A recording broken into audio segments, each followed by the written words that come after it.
He says he was in Phoenix, and his family wanted to go up to the Grand Canyon and for Pesach Chol Hamoed, and he says you can't go until I finish my Seder.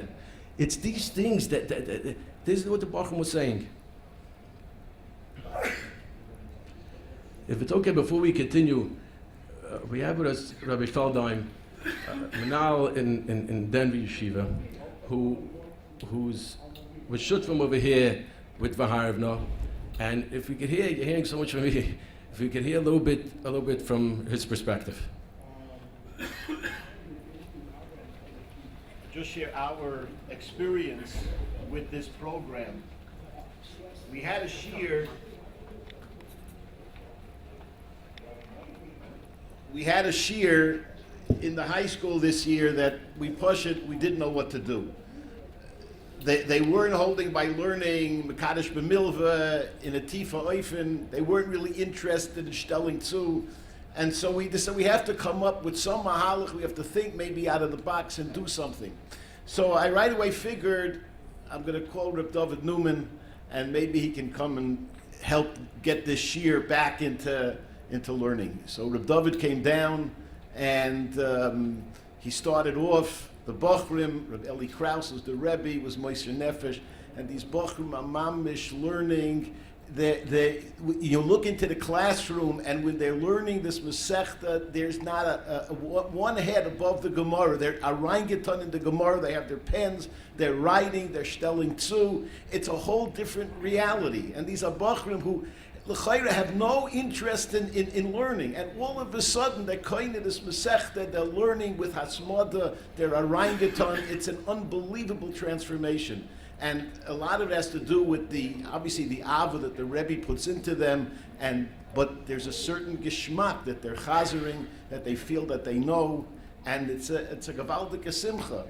I could just share a machshava that I think when Moshe Rabbeinu was ready to give the Torah, the Rebbeinu Shem said to him, the Gemara says in Erech, the Rebbeinu Shem said to Moshe Rabbeinu, don't forget to sing in the Beis HaMikdash. The Gemara wants to know, how do you know you're supposed to sing in the Beis HaMikdash? So the Gemara says, Moshe Yedaber v'elikim yanenu b'koyel.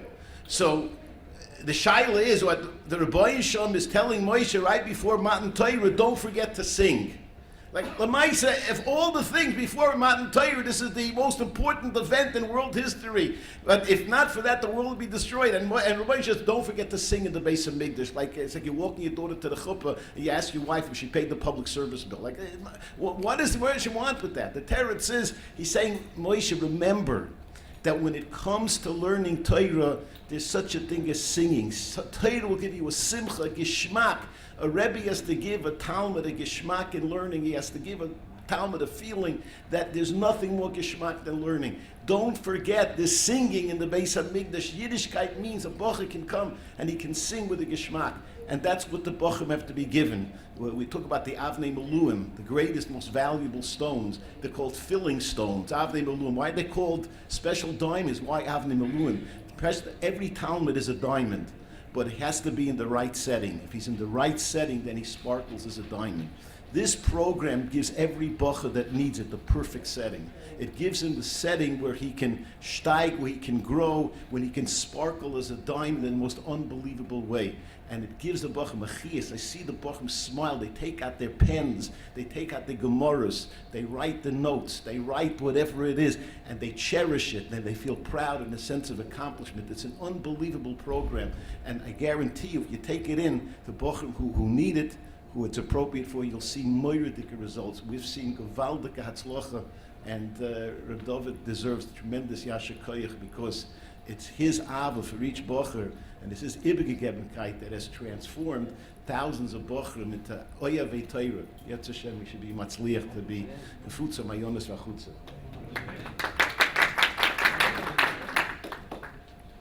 Two more points, and no, 6, 7, 8. Number 6. Dava Mesuyim. You know, Dava Mesuyim is such a key thing, and sometimes I feel when I speak to Rabbi Menalim, I feel like it's not so important Dava Mesuyim. But let's do Baba Basa. We'll do 50 blot of Baba Basa, 50 blot of Ksubis. But Chas v'Shalom, the Satan, Samuel is the Satan. Siyum Masechta Ein Lasos. That's what the Satan wants. It's for a reason why he doesn't want you should make a siyum. You make a siyum and you have a kinyan, you have something. But I want to focus a little bit different on what we're going to gain out of a siyum. What we gain out of a siyum is a bacha doesn't miss a day. He knows if I miss this Gemara, I don't have a shleimus. Davar Masuyim is so key. The Eibishter made a big shas for a reason. There's Masechta Brachas, there's Masechta Saita and Sukkah and Tanis and Rosh Hashanah and Tamid for those that need it. There's Megillah, there's Beitza, there's many Masechtas. Each Rebbe, according to the Bachim in the Shir, need a tailor made towards the Bachim which Masechta we're doing, and it should be a Davar Masuyim. When it's a Davar Masuyim, it's quiet in the Shir room, it's quiet. The Bachim don't want to miss. They know if I miss this, I'm not going to get this Masechta. When a baruch is sick at home, he'll call in, not because I'm telling him to call. He'll call in because he knows I need every word of the Gemara. And let me just tell you something. There was a bacher Chatzkel. This Chatzkel had a hernia surgery in the hospital, and the surgery was over a half hour before the shir on his own. From his hospital bed down, he called in. He didn't want to miss that day's Gemara. Not because he wanted a clap and he wanted applause. He didn't want to literally miss the Gemara. And that's all based on it's a Davar Masuyim.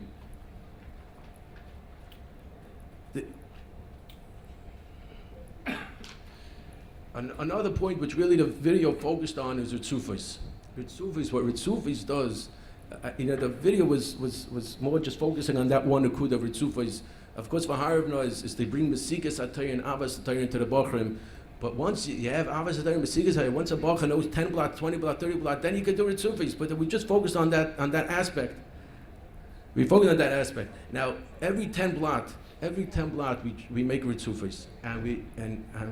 I could be market Ravim that one of my manalim is Rav Chaim Schwartz, who's not chashuach to work with, because we discuss what they should be, and we call the English department, and the English department is nichna right away, and that's the day that they're going to learn from 2 o'clock to 6 o'clock per Tzufos. And it's more ridiculous that it should be done dafka during English, to advise the Baruch what the Iker is.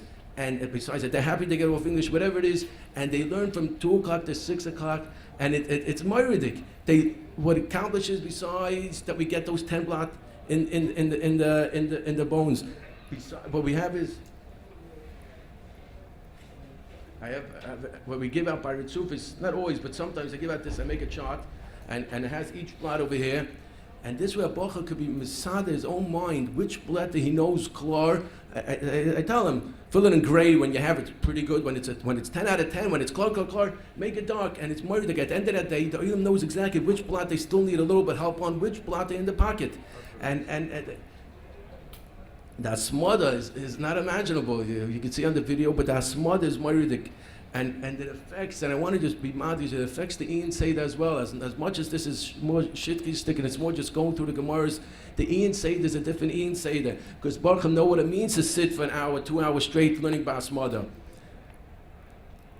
Baruch told me if he was kind of Masechta, he says, my geschmack on Shabbos is go through the staplers on that Masechta.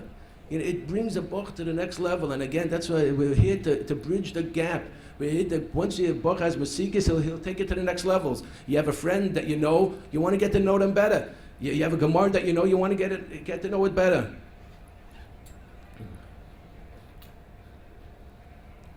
And what we talk about, especially leading up to this Ritzufos, is you can't sit down for 4 hours and learn something that you're not klar with. You're going to go Mishugah.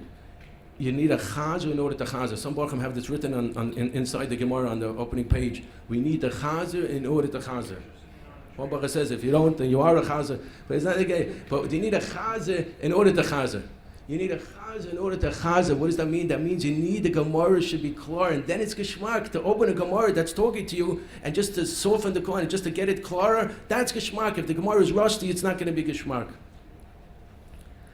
And finally, the point number 8 is, and before I even say point 8, I do want to offer to the, first thank you for coming, and to the Kahil over here, to offer Blineda, if we could implement these 8 points into our meisters, Blineda, there'll be serious funding to help you out, because the Pentecost and the Kiddush and the Siyum, things need to be done a little bit extra b'shefa.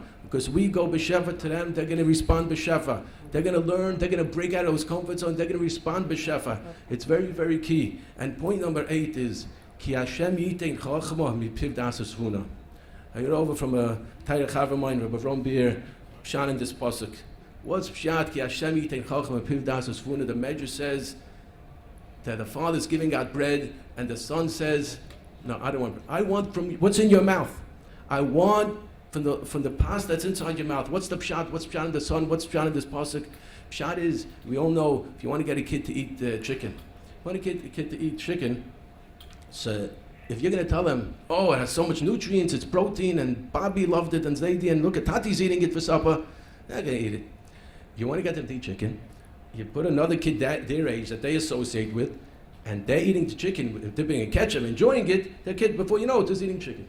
Lahavdil Avdalis, when it comes to Ruchnius, and this is what I want to just end off with, when we give Umesorah to the Talmidim, for us to go and scream and say even stories that happened 300 years ago, it's all beautiful. Again, it's beautiful if the engine is running. We're not going to start an engine like that, but you know how we're going to start it? If a bacher from last year, and a bacher could get up and say, I was in your shoes, and now through Chazara, I'm loving it, I'm living it, that's Umesorah, that's going to hit home.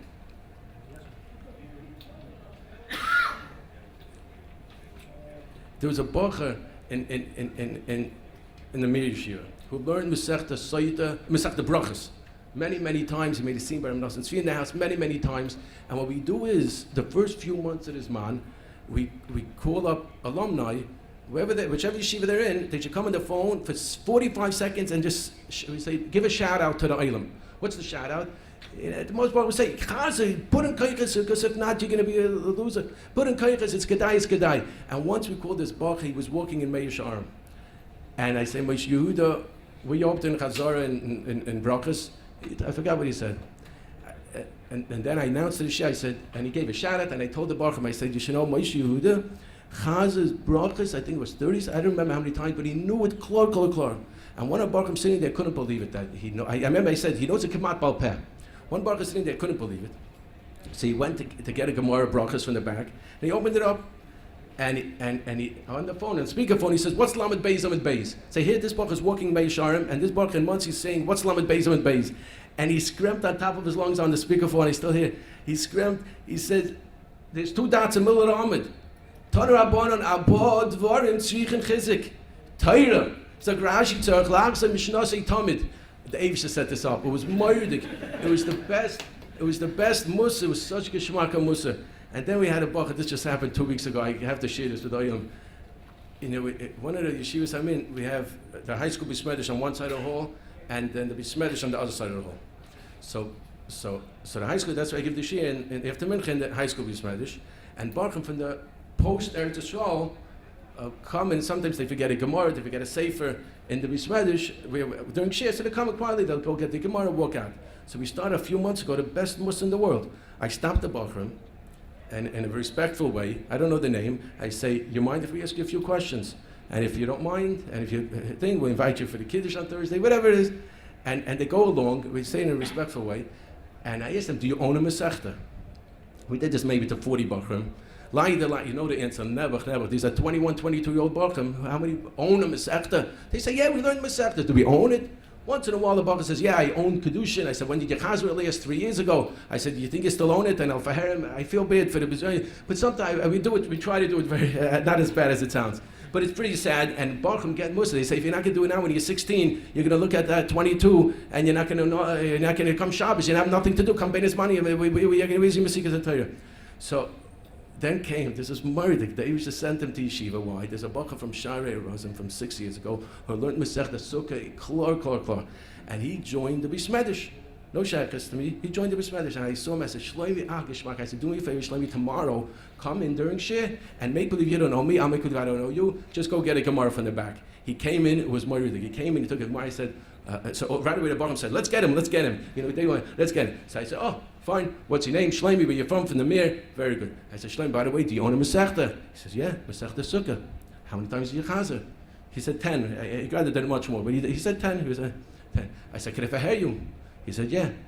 This happened. I had a Gemara stuck in front of me, so I turned to the Mem Dalet, and I read the Gemara. He says, right over there, it starts right after the Mishnah, Mem Dalet. Then I went to the middle, every blot, Chav Ches, and then to Yud Beis, and every blot he said, boom, like this. He even knew exactly where on the Amud. He even hit it in a line, but he said where on the Amud it was. The Bochum's eyes were wide open. He couldn't give a bigger mussar. No, wait. No, I skipped the punch. They were going with sugar. The Oidim was going with sugar. Why? Here, they thought they got me. So it was Moira. And the Oidim was saying, why? I hear them whispering to each other. Yitzi, and they're saying, why? This is real. This is real. So I went around the ocean. I said, is this real? Everyone is real. I said, you know why this is real? Because he learned Vhaarev and he chazed, and I went to him, I gave him a hug. I said, he's my Talmud, he loves, he learns, he's chazing, look how much koikas he put in. It was worried that this is such a mussar, these guys. And then the next day, we started Shir, did you chazed 3 times? They said, we chazed that story 10 times over and over. Yeah. And I want to offer, I don't know if it's a gay to some yeshivas that aren't in New York, but I want to offer the Kavod Gadol. We have yeshivas coming over from Farakway, different yeshivas from Brooklyn that come over with the Bachrim. And until you have your own alumni, how are you going to get this kind of mussar? So we'll offer it free of charge with a kiddush. And come over, bli neder, I'll try to accommodate. And I'll bring over my own Bachrim, until you have your own alumni to inspire. Well, and this is what we do. Just a few weeks ago, it came over from a shir, and my few Bachrim came over. They said, we love sports, but we love Gemara more. And you hear it from a 17-year-old that looks just like you. There's nothing better. So everyone's invited, bli neder, to come over. We'll work it out. And I want to just end off. We should be zeicha. To should be mekuyim by us. Vhaarev no. Hashem Elokeinu v'stivit teirascha b'finu. And through this Vhaarev no, through this Mesikas HaTorah, it should be mekuyim. It should be mekuyim the words of Torah De'Beliyo that says, "Ein Yisrael negalim lo yimiteich hatzav lo yimiteich hashibud." Ele miteich asar b'nei Adam. The asar should turn into asaras alafim b'nei Adam. Sheyoishvim zeh tzil zeh v'chal echad koyre v'shoinem chaveiroi v'koylam nishma. Thank you for coming.